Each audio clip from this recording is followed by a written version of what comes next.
Welcome to the Solomon's Corner podcast. I am your host, Daniel Roberts. Jesus famously said, "A house divided cannot stand." And I have lost my script. Hold on.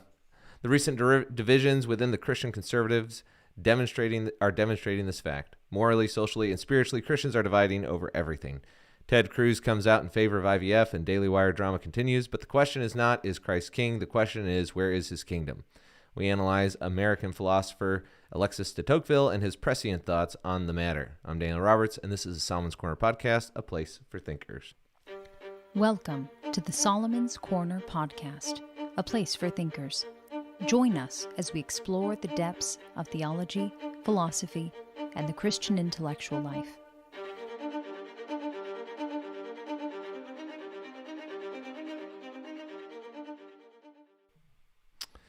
Welcome to the show. I've got a mug, Maximilian Kolbe mug. We've got more coming in. So if you like saints and thinkers, make sure you check out my Substack. You can subscribe there. We're going to be making an announcement when the e-store drops. Just go to solomonscorner.com. You can check it out. We're going to be doing a pretty casual show tonight, obviously, because it's super late.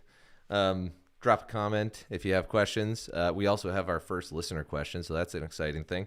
But the main points that I want to talk about today, because of all the stuff that's been going on, there is an interesting connection point between history and our current moment, which, is the case at every moment. But it's really coming to the fore today in this past week. The main thing is that moral divisions are spiritual divisions. That's the first thing. That Christians are losing their political representation, and I'll explain why. They are becoming less valuable to politicians. And even though they're all using the words Christian and all this kind of stuff, whether it's Trump or whether it's DeSantis, what it means to be a Christian is not what you and I think it means. To them, we are just another constituency that they need to represent in order to maintain political power. Nothing against them for that approach. That's politics. Get it. But part of the reason why that's the case is because Christians are not united on anything. And the research bears this out. Compared to Republicans and Democrats, we are not united at all. Like, the Democrats are almost like united in a way that makes them almost monolithic. And the Republicans are not. And this is largely, I think, due to our denominational differences. I think that's a big part of it. You tell me what you think, though. Let me know in the comments, why do you think that we are losing political capital? The last thing is there a revival, though? And I think that there is a revival. I personally think it's a Catholic revival, even though I know the stats don't necessarily bear that out. There's all these nuns and things like NONES, not the NUNS. But I do think that there is more of a Catholic revival happening. I just had another friend reach out to me, one of my followers, telling me that they've suddenly decided to become Catholic after years and years away from the church. A lot of reversions happening, and I just think that is happening, and we'll look at that as well, because I don't think it's just people reading books for why that's happening. But before we keep going, I just got a rugged rosary. They gave me one, and so you got to check them out. Make sure that they know that you got it that you found out about them from our podcast. Use the promo code Solomon. You get 10% off. They are really great. I don't have my script in front of me, but they said it was optional, so they're pretty cool about that. But they have wooden ones. They have like super rugged ones. They even have like the 10 ones. So please go and check them out. They are really nice people, and I just really love their rosaries. I think you should check it out. So we're going to move on here to the next topic here, which is going to be are Christians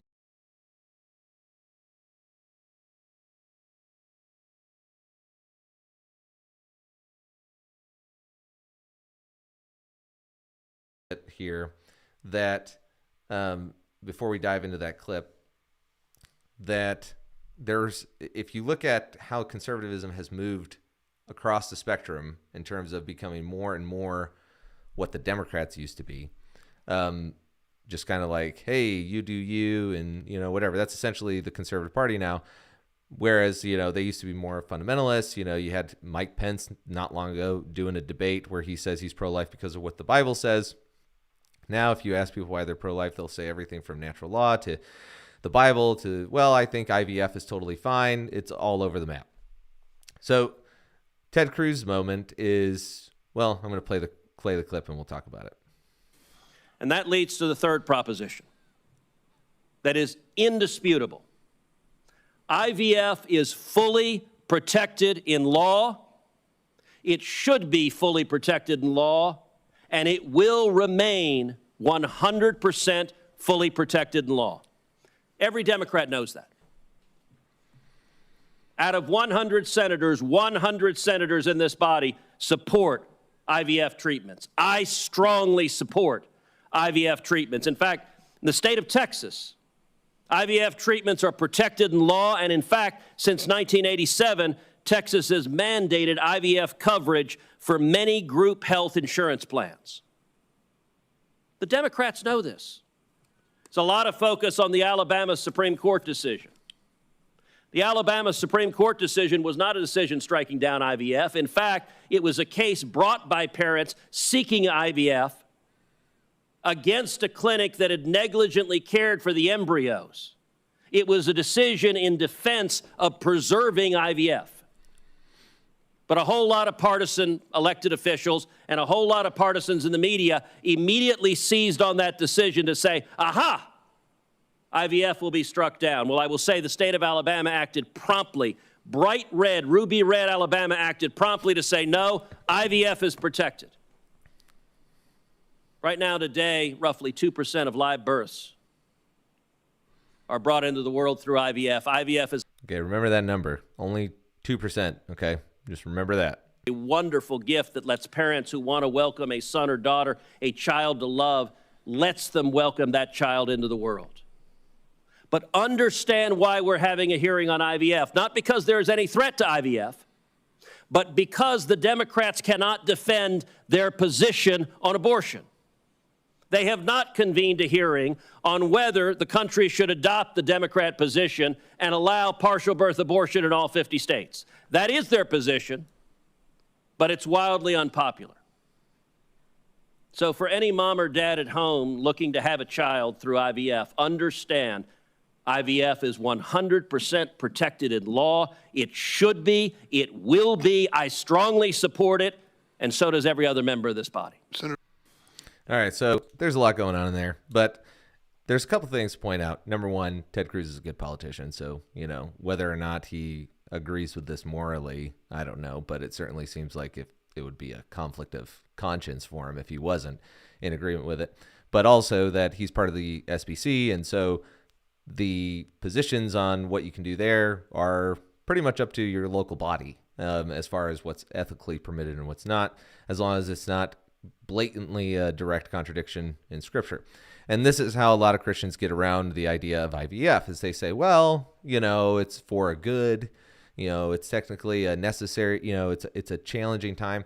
There's even, when I was in seminary, I can remember learning about IVF in my ethics classes and learning about the theological conflict there.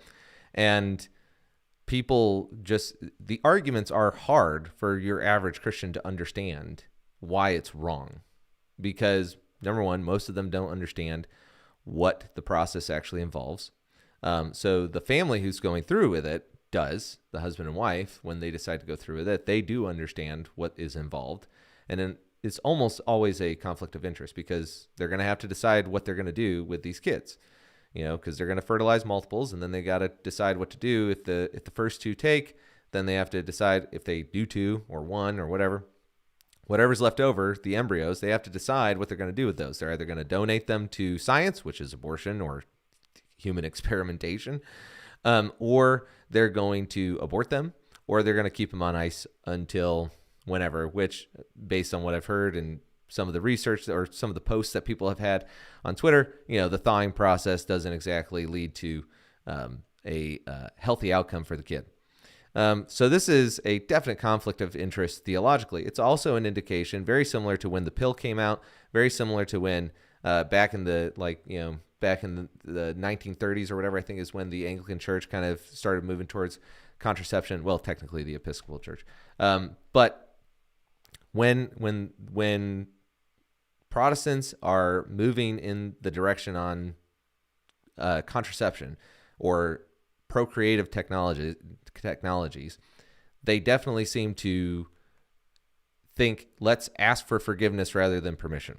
And this is what I think is important, is that this means that the definition of Christianity is changing. Morally speaking, if you've got one group over here that says, well, we can kill kids to have kids, and the other group over here says, well, no, it's not even just that, but this is just an entirely immoral process of having a family. Well, those are two different groups. Those are two different types of Christians. In the same way that we might say, well, yeah, in name, California and the Democrats are definitely American, but at the end of the day, they're also saying that illegal immigrants can vote.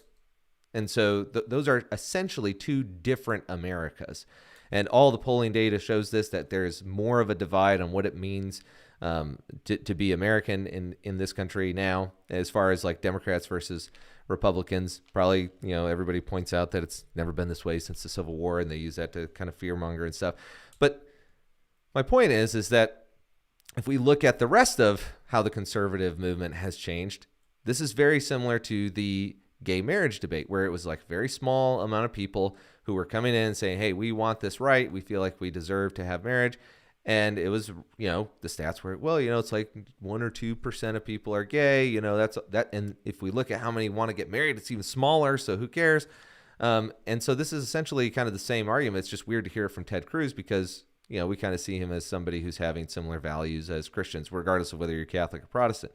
But I want to point out that this isn't just Ted Cruz. This is also, we've also, as the GOP, welcomed in conservatives that were or Democrats that are now conservative, who have totally different lifestyles, totally different views. And I'm not saying that the GOP has to be Christian. It's just that there's a conflict here on a moral level that is very difficult to reconcile politically. And so let's take a look at Dave Rubin here.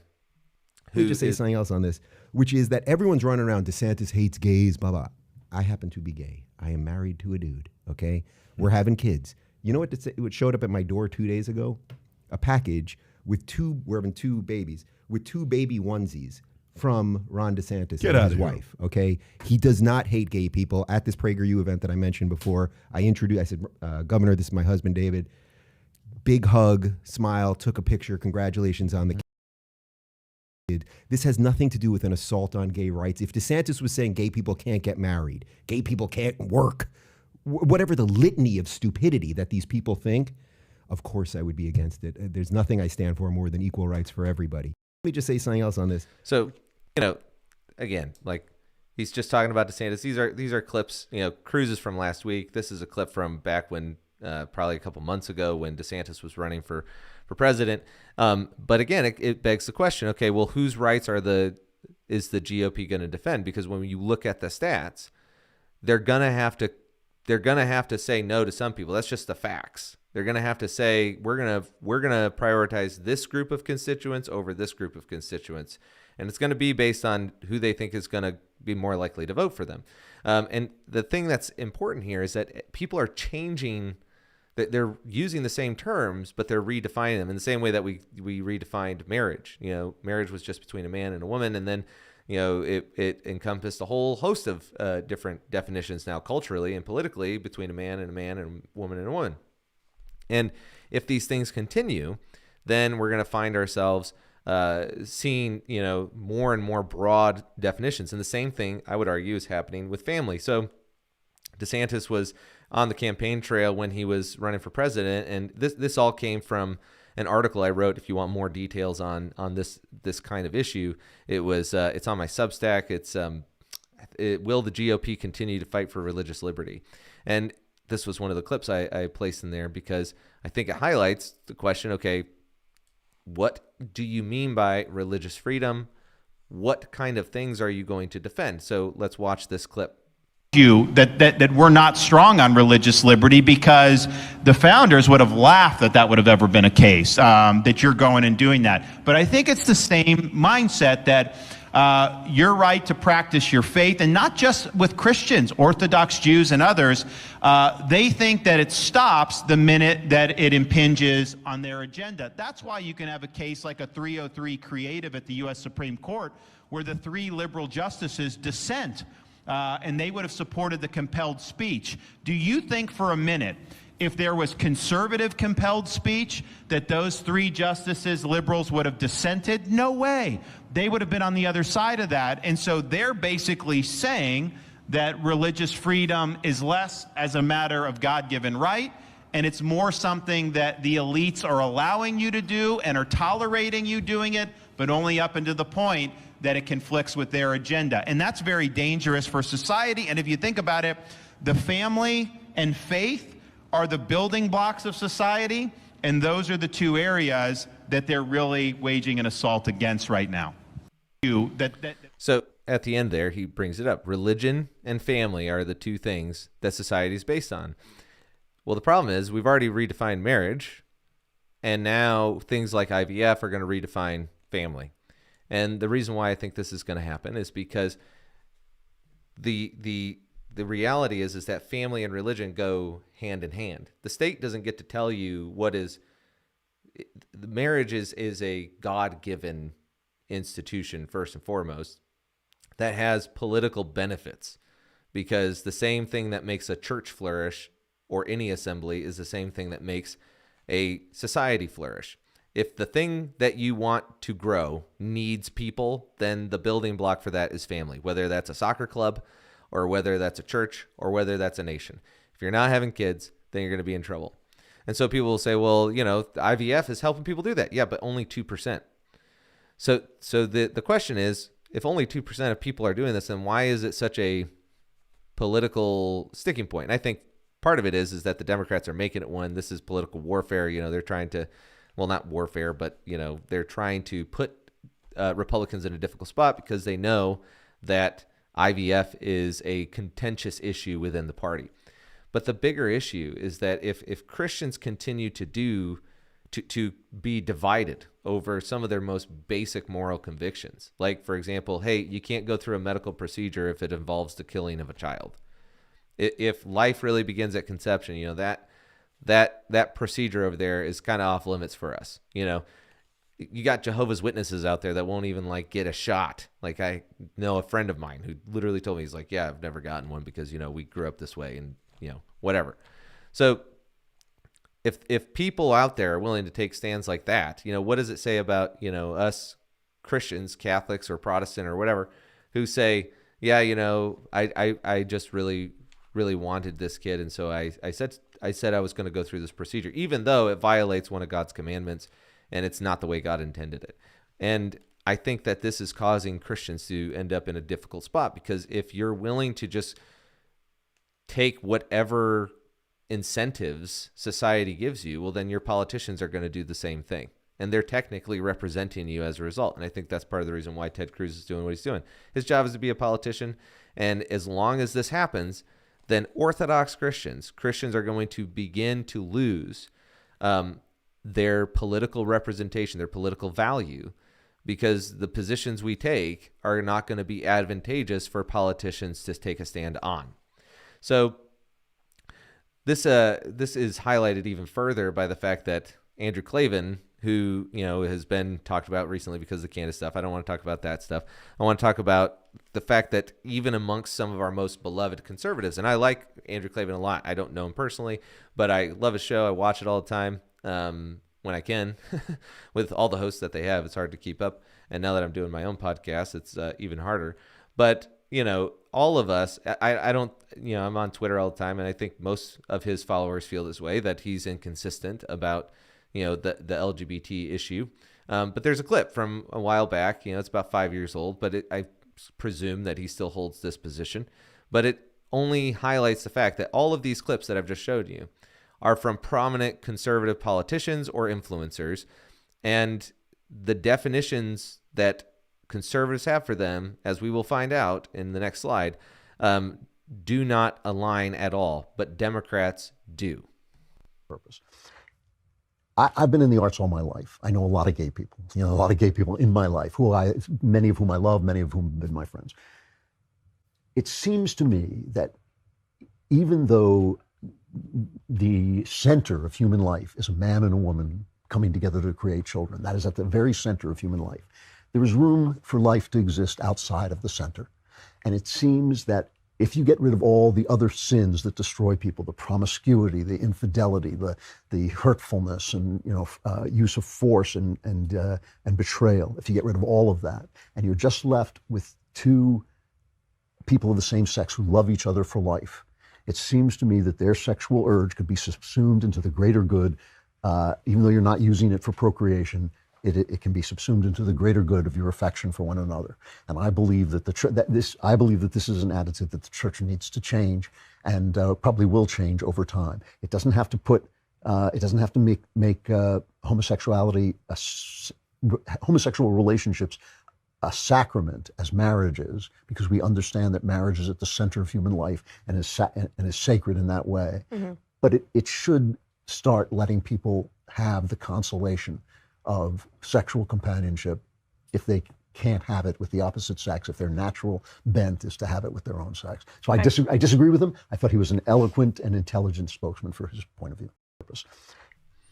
So, I don't want to dive too much into the Aristotelian discussion on that, but it only highlights the fact that bottom line is that Klavan's position is explicitly against what the church teaches. It's explicitly against what the Bible teaches. And we have this kind of, I'm going to pick and choose what I want out of my Christian faith. And I think to a certain extent, that's just natural. Like, your spiritual growth has to happen. Like even I'm learning stuff that, obviously, for anyone who knows any recent events in my past, but the nature of this whole situation is that Christians are not agreeing on what are moral issues, and that's primarily the political sphere, but Democrats are. And so when we look at these stats here,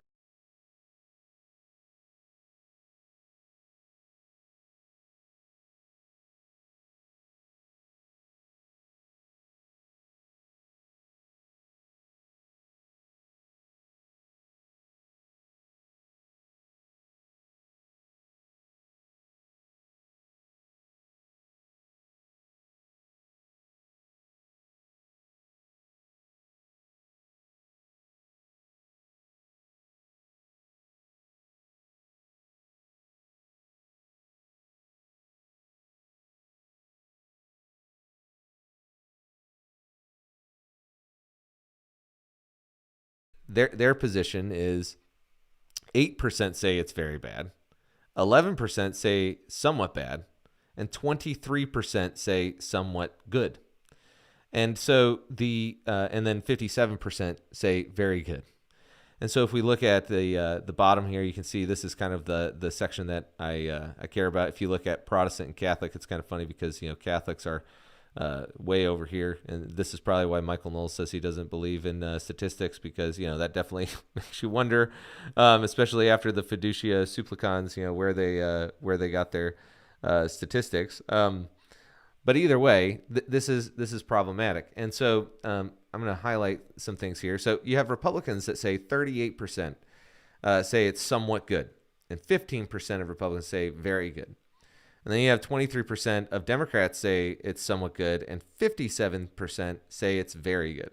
So the thing is that this overlap here, and you're starting to see, I'd be curious to see this also on abortion, because I think some of that is happening as well, is that you're seeing this breakdown in the Republican Party where it's basically split down the middle, where it's essentially a 50-50, and the Democrats are taking a significant portion of those votes, especially in local elections, which is what we saw in issue 1 in Ohio, that like this pro-life issue comes down, and a lot of conservatives voted yes on issue 1.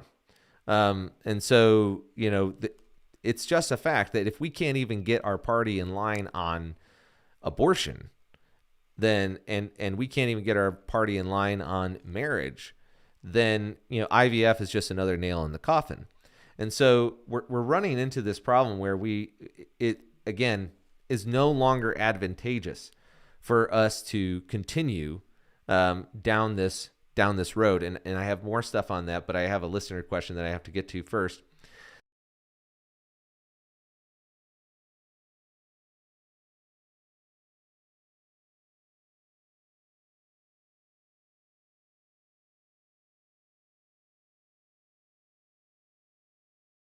Just want to highlight this. We have an e-store that is coming up. We just got our new mugs in. So Maximilian Kolbe right there. We also have this great quote, "The most deadly poison of our times is indifference." So I do intend to give a very clear answer on exegetical versus topical preaching. A Kolbe quote, and then we also have the Solzhenitsyn, and this is another mug. I was drinking out of it earlier. In fact, actually, I have the Maximilian right here. But this is also a great one. Put that on your office desk, huh? Let people know what you think about truth. "The simple step of a courageous individual is not to take part in the lie. One word of truth outweighs the world." Alexander Solzhenitsyn. So back to the question. What do I think about the exegetical versus topical? So this is interesting because I just became Catholic, and they are much more topical than exegetical. I personally think that exegetical preaching is on its way out for a couple reasons. People are moving way too much. Well, there's two ways you can think about this. People are moving a lot, and so when I was growing up, there were a lot of pastors who would be like, "We're going to take an entire 3 years to get through Romans." And, you'd go to different churches and the pastors would be bragging about how long it's taken them to get through one book of the Bible. The problem with that is that, number one, practically speaking, in the Protestant world, it's not required that you show up on Sundays as it is in the Catholic world. If you miss Mass on Holy Day of Obligation, which is Sundays, then you're in a grave sin. So the idea of showing up for exegetical services in the Protestant world, the people who want to hear them are going to show up. The people who don't are just going to come and go, and it kind of defeats the purpose. I personally think that exegetical preaching would just be better if they did it in a small group, because I think that would keep them from giving. The goal is to get people a continuity of the book of the Bible. But you can't really do that because people have schedules in life and they can't keep up. But now with technology, what pastors I think should do is do exegetical podcasts, because they could do topical sermons and exegetical podcasts, and then they have this archive of content.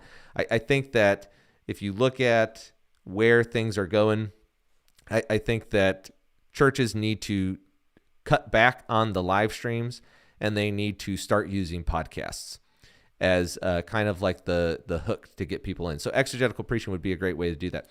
As far as topical goes, I think that is important. Now, God's going to use the word, whether it's preached exegetically or topical, but I do think that I think that it goes in phases. In times of freedom and prosperity, like exegetical preaching is great, but when you're looking at a time where Christians are going to be persecuted and struggling, then politically or even societally, I think that you've got to, the pastor is supposed to know what his flock is going through and needs to preach accordingly. And that's going to necessarily probably require topical rather than exegetical. The Catholic Church, they have the daily mass, and they have readings, and they have homilies that are based on those passages. And I just think that is the better approach, because it's a more unified approach. When you can go into a Catholic church and you can hear the same readings, the same passages, I think that's a really beautiful thing. Now, granted, you could go into an Anglican church, hear those things, but at the end of the day, they don't have to. Whereas in the Catholic Church, it's expected that they're at least in line with those readings. So it sounds a little bit indifferent, and I just wrote a quote on it. But basically my answer is that if I had to choose, I would choose topical, because people should be doing their own Bible study and involved in the church anyway. And so if people are coming to Sunday and that's when they're getting their primary biblical education, I think that is not ideal. Secondly, I also think that church is primarily for worship and not for, and not essentially for a lecture. And exegetical preaching tends to be 30 to 45 minutes long. And that means that the pastor is more the centerpiece than Christ in the Mass. And so, but again, I'm Catholic, so, new Catholic to be sure, but I like being Catholic a lot. So hopefully that answers your question. Thank you for sending it. And if you guys have questions, make sure you send them in, drop them in the comments. I'll definitely answer them in my next podcast. All right. So moving on, we're going to go back to the,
so I think that this basically highlights a very important thing, that you are seeing people basically, especially in the conservative movement, going totally libertarian, like prepper, like, I've got to be ready. They're coming and they're going to throw me in jail. They're going to throw your kids in jail, and if that doesn't happen, society's going to collapse and, people are going to, be, crime's going to go up. And if you don't have yourself ready, you're done. And it's not my job to be there for you. It's your job to be there.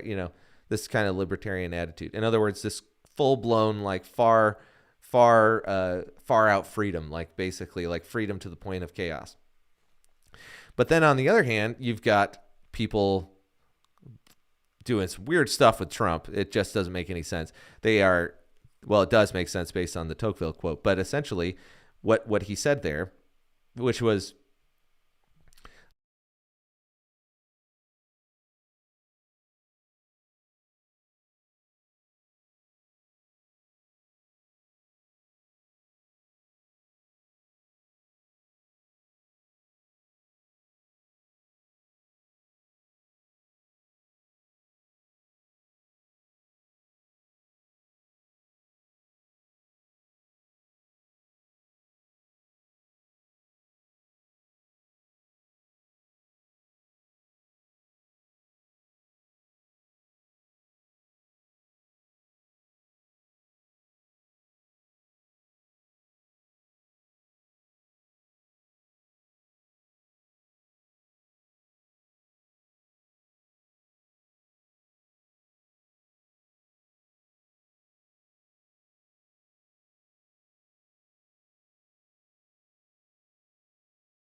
have somebody who is out there really championing a orthodox view of the faith in a mainstream news outlet. I mean, there's a few like Matt Walsh and others might fall into that camp, but at the end of the day, it's still divided because Andrew Klavan works for the same group, and I think that's fine. I think it's great. Like, they are an example of how people should be able to work alongside each other and have differing opinions. But my point is that the natural outcome of the liberal Christianity was to produce lukewarm Christians who ultimately were like, well, I'm not as crazy as that. I'm not gay, but it's okay if you're gay, kind of a thing. Or, I would never, get an abortion, but I totally understand why you would, And this idea that having compassion for sin in the sense of the sin itself, rather than having compassion for the sinner, and recognizing that part of that is for us to tell them, you don't have to do this sin because I'm going to help you carry the cross. I'm going to help you carry the cross that God has asked you to bear. But what Christians have done is essentially done the, imagine if Simon of Cyrene, who was pulled out of the crowd, said, oh, no, sorry, not me. I don't have time to help him with his cross. Good luck. He's the one who helps Jesus carry his cross to Golgotha. So part of this is that I think that the liberal mindset was, well, if we let people do what they want, then that's less of a burden on us, whether they knew it or not. But this is what Klavan says about even salvation with, and again, like people have taken this a lot of different ways. But he says basically that, Ben Shapiro, it'd be bad if Ben Shapiro became a Christian. And he was speaking from the heart, but just listen to the clip. My friend, Ben Shapiro. And I understand this. All of you who love Ben, and I love Ben, and Jordan Peterson, you all want to see them find Jesus because you know what joy and freedom that gives you, and you certainly feel that it alters your relationship with God. But when I think about this, to be honest with you, and I know some people will disagree with this, but life is not a game show where you guess the name of God and you get to go to heaven. Honk, yes, the name is Jesus. I look at Ben's life and I think if Ben were to embrace Jesus Christ, it would cause devastation to his family, to the people who love him, to the people who listen to him, to his position in the world. I just have this feeling that God has put this guy where he wants him to do what he wants him to do. And as you know, I feel that, the Jews are not abandoned by God. I feel the same way about Jordan. So, he goes on to talk about Jordan Peterson as well. And I talked about this at length on earlier this week. It's the most recent video on the YouTube channel and X, and so wherever you like to watch podcasts or whatever. But the main point is that, again, this is there's no Christian institution that believes what he just said. There's not a Christian institution out there that believes what he just said in terms of an Orthodox Christian view. And this is an important distinction to make when we're talking about this stuff. People can think whatever they want because that's what they do. They're thinking things. They're a rational creature. It's part of the image of God in us. They're going to think they're going to go after their desires. They're going to go after what they perceive to be the good. They're going to try to avoid evil. But where the sinister aspect is when evil starts to look like it's actually the good, or when a lie appears to be the easier path than the truth. This is why Jesus said, narrow be the way and few there be that find it. That, at the end of the day, truth actually is the harder route, but it's the more rewarding route. It's the path of meaning. And in that sense, it's the lighter burden. And every single myth or history or tale or whatever you want to call them, they all have this theme where, this guy tries to take the easier route and this guy takes the hard and slow route, but he has the meaning and he becomes what God wants him to be. And it's important to understand that the significance of what Jesus did that intellectuals could not on this issue of, what political ideas we're supposed to have. It was united. The church was united for like 1,500 years. It was tumultuous, but it was united. In in doctrine and the issue is that if we are not united, then we are not going to be able to be represented. And right now, if everybody's kind of saying this thing or that thing, and again, the influencers are contradicting the institutions, then what are politicians supposed to represent?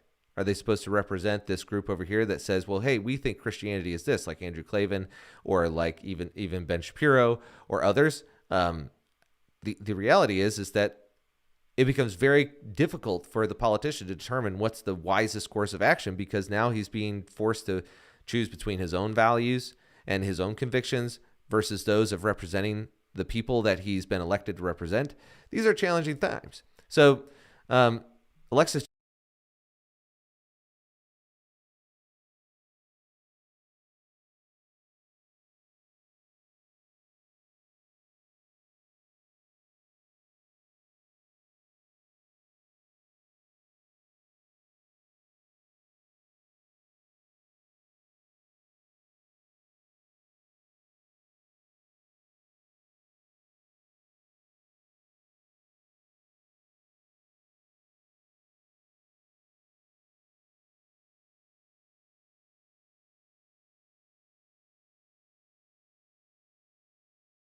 So the issue, and we're going to talk about what that means. Like it's not like you can't just say I believe in Jesus. You can't just say that, because Jesus said certain things.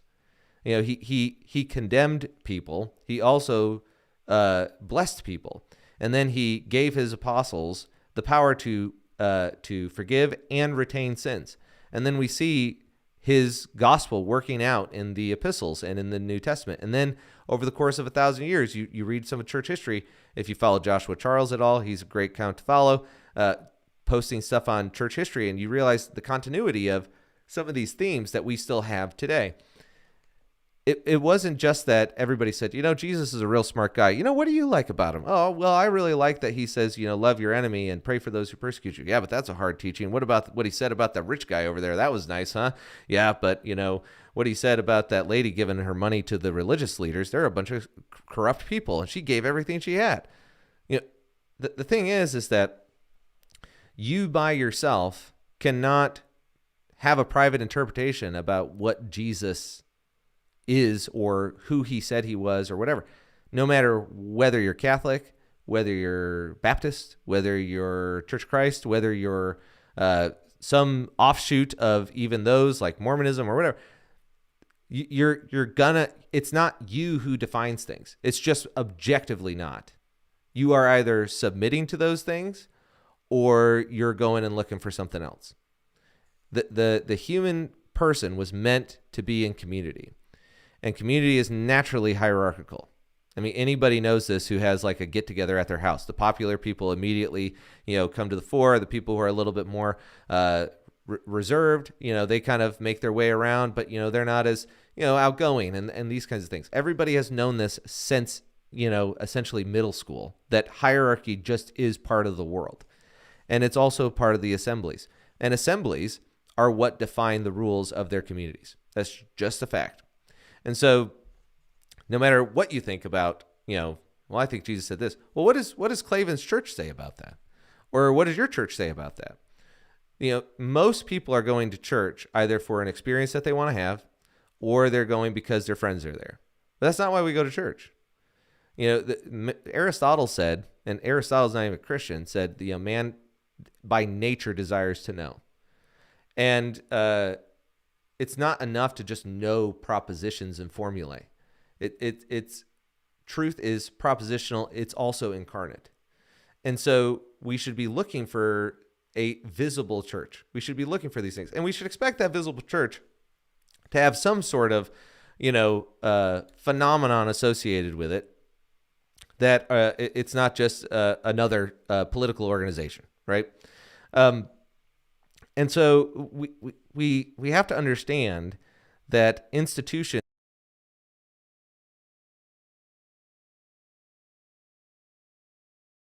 know their Bible as well as you do. Not everybody does. And, you know, not everybody is going to have the ability to start a church. I can't believe how many people out there think that anybody can start a church. If that was the case, then why did Paul put criteria in there for leaders? Like, even outside of that, not everybody can even, has the means to do this, because there are people who are poor and destitute who need the church to serve their needs because God has other plans for them.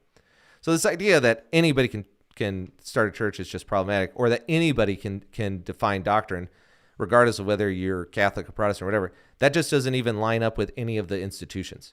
And so the reason why this is important is that you're going to have to imitate Christ by submitting to authorities. Christ submitted to authorities. You're supposed to submit to authorities. That doesn't mean you have to submit to, that doesn't mean if they tell you to sin, you got to go sin. But how many times have we seen these, I'm going to come back to this quote in a second. How many times have we seen that people have movies, or, you watch movies about, Black Americans who were, discriminated against in the military, but they still serve their country anyway. We know that's a noble endeavor to do what's right, even though it hurts, to sacrifice for someone else, even though you will not benefit from the freedom. And we know that is a virtue, but you can't do that if you aren't in an institution. And if you're only there for your friends, well, what happens when your friends turn on you? Well, you're going to leave, because there's nothing objective keeping you there. There's nothing doctrinal keeping you there. And that's true whether you're Baptist, Catholic, or Anglican, or Episcopal, or whatever it is.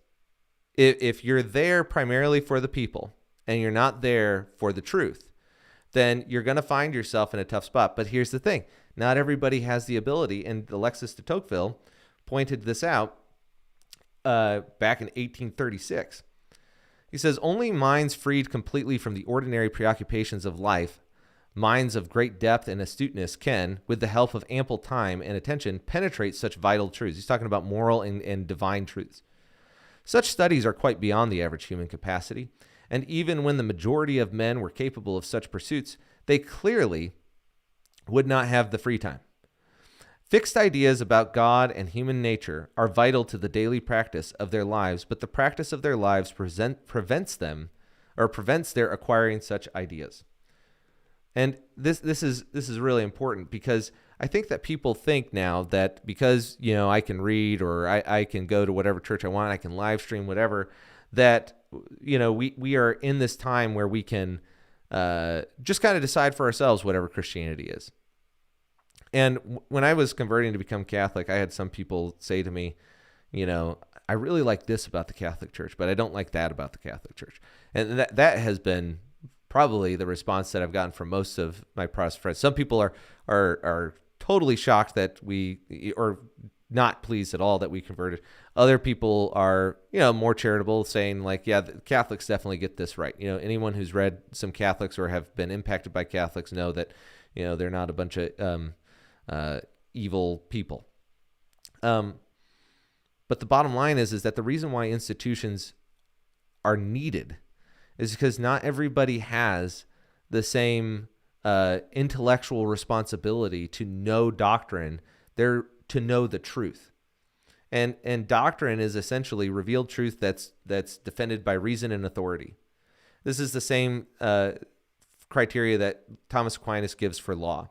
Says it needs to be reasonable, it needs to be promulgated, meaning you have to know it. And then you can't make a law in the back of your office and say, we've passed it and now you're in trouble. That's an unjust law, because you can't follow what you don't know. So promulgated, reasonable, and it has to also have an authority behind it. And there's like one other one. I can't remember what it is. But the bottom line is that that's the same thing for doctrine, is that it has to have an authority, it has to be in accordance with reason, and people have to know it. And it has to be able to be enforced. Now, the fact that it's not enforced doesn't nullify the law. That just makes the authority culpable for not exercising their authority.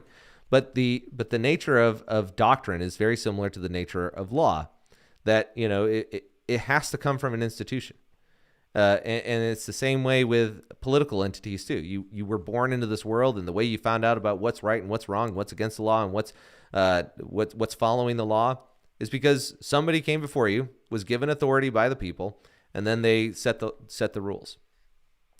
And so if you have this completely and totally disconnected conservative Christian movement where some are basically worshiping Trump. The other ones are over here saying like, the Daily Wire is a conspiracy. And then even within the Daily Wire, you've got influencers who are saying, well, gay marriage really, the church really needs to get on board with that. What we're seeing is the consequences of not being united on anything. And the politicians are going to prove this point, as Ted Cruz already has. There's no way that if Ted Cruz sat down with some of the leaders in the SBC that they're going to say, it's okay for people to, do IVF, even though that it eliminates children. That's a problem.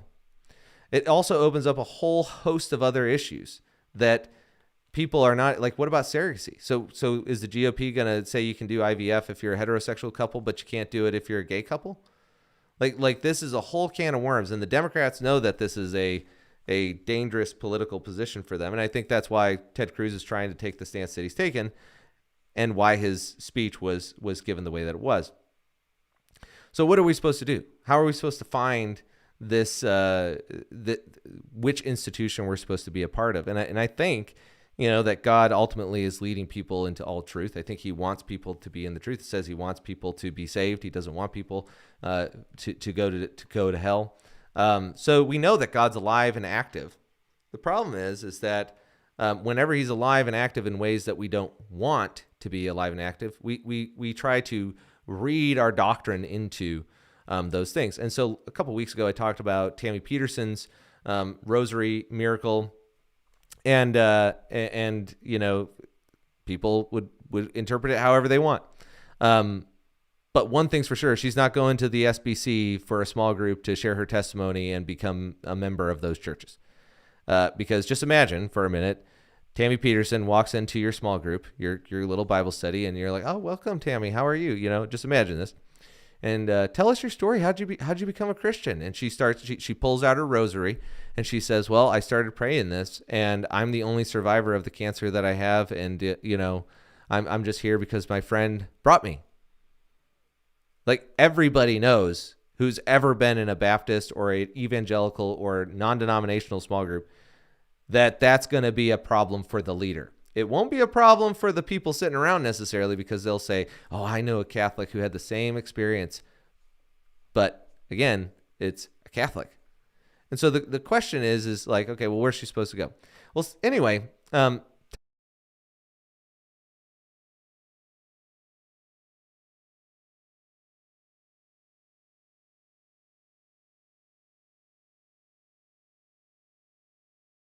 event with a guy named Justin Briley. And in this, I'm moving my, hold on just a second here. Let me get back to the browser. There we go. Now I'm showing you what I'm seeing. So Justin Briley, for those that don't know, he's a British guy. He has a podcast. I can't remember what it is. Let me see here. Hosting conversations on faith, science, theology. Anyway, you can find him. Justin Briley. He's Just Briley, at Just Briley. Anyway, you can see his picture right there. Follow him if you aren't already. And he does great apologetics work. I know some friends who have been on his show, and he's just really charitable guy. And he's got a good British accent. He's fun to listen to people talk about God. That's the way it goes, isn't it? Like I swear, if I had a British accent, more people would get converted, but Providence, anyway. But the bottom line is, he says, I was delighted to be joined recently by historian Tom Holland, and Tom Holland is not a Christian, and a 600-strong audience at a recent conversation event on the surprising rebirth of belief in God, hosted by Paul Woolley and Grace Fielding of LICC. I don't know what LICC is. So he goes through and he starts talking about his experience with Tom Holland. Tom Holland starts telling him about this. And Justin Briley said, Holland spoke candidly for the first time about a cancer diagnosis he received in December 2021, which would have necessitated the removal of part of his digestive system. The news came at a time when hospitals were being overwhelmed by the Omicron spike, and a clear picture of diagnosis was hard to come by. Reeling from the news, Holland attended a midnight mass at St. Bartholomew the Great, where he prayed a desperate prayer. Within a couple of weeks, it appeared his prayer had been answered. A set of unusual circumstances led to the diagnosis being reversed. No surgery was needed. says Holland. The historian freely admits that his experiences are unlikely to sway a hard-headed skeptic, but they've impacted him.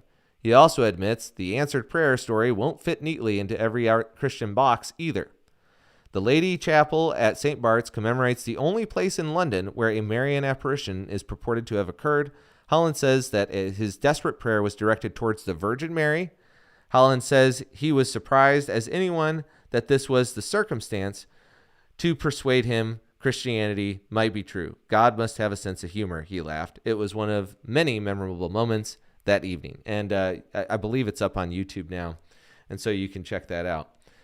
The reason why I think that this is an important piece is because, a lot of people look at the denominations and stuff, and it's confusing initially. Russell Brand even said so, as he's discerning as well. And if you grew up Protestant, there's a good chance that in this age of the internet, you're trying to figure out what you believe, and you're trying to figure out what you're supposed to come down on, and you probably feel like, you got to figure it all out. And this is the impetus, I think, largely for why guys go to seminaries, because there is this sense that they need to know more in order to be in order to serve the church properly. And that's true. Like, you need leaders to be informed. A leader who can't read probably can't, lead very well. But the issue is that the way that Jesus became known, because to everybody else, he looked like just a man. And the miracles he gave were miracles that were very, very relevant to the people that he was working with. Resurrecting people from the dead, for example, like Lazarus. Poor Lazarus, he gets resurrected. And we were just reading the other day, and, the people wanted to come for Jesus, and they wanted to kill Lazarus too. Like, man, like, you die, then you're raised again, you're hanging out with Jesus, and you get word, hey, they're coming to kill you. Like, that's the world that these miracles are happening in. But the thing is that if most people in the world, nowadays, and I'm surprised at, how much more amicable the relationships between Catholics and Protestants are, being in the trenches together, I think is making people realize they have more in common than they don't. But they still do have differences, substantial differences. And Mary is one of them. And I just want to put this thought experiment to you. If most people's hang up is, well, they worship Mary, and then Mary starts answering prayers of intercession for people, and they're getting healed, and it's all over the internet on their own personal YouTube channels. Their doctors are validating this. You're able to watch this in real time, like with Tammy Peterson. If you're a fan of Tom Holland, you probably learned some stuff from him or picked up on tidbits, just like we did with the Peterson family, where Jordan Peterson would give an update about how she was doing, and people would feel like, wow, like, man, his wife is really sick, and people were praying for her. And so the thing is that imagine how the Petersons feel. There's all these different, Jordan Peterson has had Muslims reach out to him and say, I've gone back to my mosque. I've reconnected with my faith. That's got to be really confusing. Like, which one do you pick? Like, if you're really starting to feel like you need to be baptized, or you need to go to church, or you need to do these things, and then your wife has a Marian miracle, that's kind of narrows the field a little bit, doesn't it? And so the thing is that how many churches do you think? Just, say it in the comments. Like, how many churches do you think that people know about? Okay. I'm not talking about, well, I'm out in the country, and we say Hail Marys all the time at our Baptist church. It's like, no, that's because nobody knows about that. And if they did, they shut you down. Or, an Anglican church, an Anglo-Catholic church, or whatever, because even within the ACNA, there's not that many that do that. But as an institution, not this parish or that particular church or this particular location, but as an institution, how many institutions have a reverence for Mary, a veneration for Mary, or believe that she is the immaculately conceived and actually intercedes on our behalf? How many? Not very many. And so it's really interesting that we are living in a time where these influencers are having these, these experiences that they have to credit with Catholic doctrine. And somebody said, well, we still believe that it's God that does it. Well, yeah, Catholics do too. Catholics believe that, the healing comes ultimately from God. But in the same way that God worked through the apostles, there's nothing to say that God can't work through the apostles in heaven. If anything, there's probably a higher chance because there's more faith up there, So, Jesus himself said that he couldn't do miracles in a place because there wasn't as much faith. So if you're closer to God, there's nothing logically speaking that says God couldn't work through the saints up in heaven. And if there's an institution that says that they do, well, we would expect, okay, well, there's nothing wrong with saying, all right, well, prove it. Oh, well, Tammy Peterson. Oh, well, that's weird, but, that's not enough. Or Tom Holland.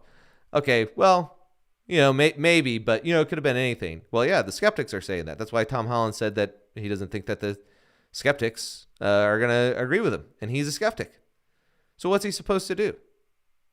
Well, he can either walk away or he can keep going.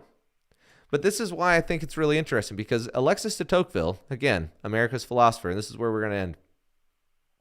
He had a quote and a prediction, and he had a lot of them. And if you haven't read Democracy in America, there are tons of them. He famously, well, most people don't even know this, but he predicted in 1836, he has a quote where he says, I believe that half of the world's population will that the fate of half the world will eventually find itself in the hands of the United States and Russia at some later date that Providence has ordained. He says that America lives by the plow and Russia by the sword, and that based on where their trajectory is, they are going to end up being the two most powerful countries in the world, and they will hold the fate of half the world in their hands. That's his quote, 1836. Those quotes are all over the place. But he also has an incredible insight into the American psyche and its religious psyche specifically. And so he writes this, which I think is very relevant to our times. He says, one of the commonest weaknesses of human intelligence is the wish to reconcile opposing principles and to purchase harmony at the expense of logic.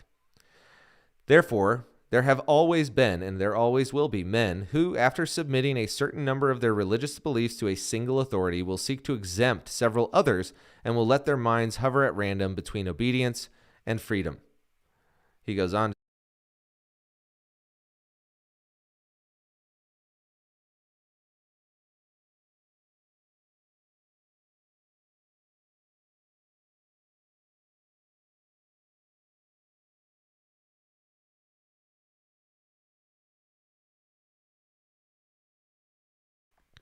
And so this is an important point, obviously, because just go on Twitter. Catholic Twitter is some solid, godly people out there, and you got your bad bagels in there, like every other group. But if you look at who's just throwing memes and old school stuff, yeah, I know Protestants have good ones. Gavin Ortland did a great job with Trent Horn. I thought he had a good debate. Thought he represented his position well. But the problem is that if you talk to Protestants on a lot of these issues, most of them do not know what it means with sola scriptura, and they kind of mess it up. But if you talk to a Catholic about contraception, they all know that they're not supposed to do that. They all know it. We all know it. We knew it as Protestants. And so the thing that I think is important for people to remember here is that there's a quote from Father Walter Chiswick in the book He Leadeth Me, and I don't have this one for the slide, so I'm just going to read it here. It was kind of impromptu. He said, God in his providence does not leave men at peace until they are converted in a crisis that sooner or later must come to every heart. Sooner or later, a man must learn that this changing and unstable world cannot be the source of his security, of true peace of heart. Seek first the kingdom of God, says the Lord, and all these things will be added to you. Our primary responsibility, then, the main objective of all our efforts, must be the transformation of ourselves, of our hearts, and of our lives. And he concludes this with, a question, like, well, why are we here? Like, what's the purpose of us being here at this time? I mean, the bottom line is that there is no way that this is just going to turn around and we're going to go back to, like, the good old days where, hey, did you hear what happened on Way FM? Oh, I've never heard of Way FM. You should listen to it. Wow, that's a great Christian radio station. I didn't even know Christian music was around. The bottom line is that the American church is fracturing morally and spiritually. And it's really easy to get depressed. I have a friend who always, whenever I'm talking about this stuff, always says, well, if it's as bad as you say it is, then what hope do we have? The hope that we have is that our suffering as Christians is not meaningless. In fact, it's even secular authors like Viktor Frankl said suffering is a gift. Christ calls us to carry a cross because it's redemptive. Suffering has a redemptive element to it. It is God's chisel in our lives, because whether your life is good right now or it's a horrible mess, everybody's going to be there. Everybody's going to be there at some point. And so the question is, what are you doing to prepare for that moment? What kind of things are you doing? Are you getting despairing? Are you choosing to let social media just ruin your day? Do your kids see you more on your phone than they do paying attention to what they've done during the day? The nature of what is happening in our time is unprecedented in America in terms of the scope and the breadth at which it could really come down on Christians. There's just no question about that. And everybody feels it. And if anybody doesn't believe me, just go on LinkedIn and say a man is a man and a woman is a woman, and it can't ever be swapped. And immediately people will say, well, that'd just be dumb. Well, yeah, that tells you that we're in a pretty dark time, because if, we're not talking about religious persecution, we're just talking about persecution of the truth that everybody knows. As Solzhenitsyn said, they're lying, we know they're lying, they know that we know they're lying, and everybody's lying. So the question is, are we going to listen to our own personal stuff, or are we going to look at where God is actually moving, and are we going to follow him wherever he leads? And are we going to trust that whether that suffering comes from outside the church or from within the church, that we're going to trust that truth is ultimately what we're after, and that truth is present in his church and also active in our lives? And like Father Chiswick said, we might despair, but yet in God's providence, here we are. So, I don't have anything else to say. If you have any comments, like the show, don't forget to subscribe. I'm Daniel Roberts. Don't forget, keep thinking.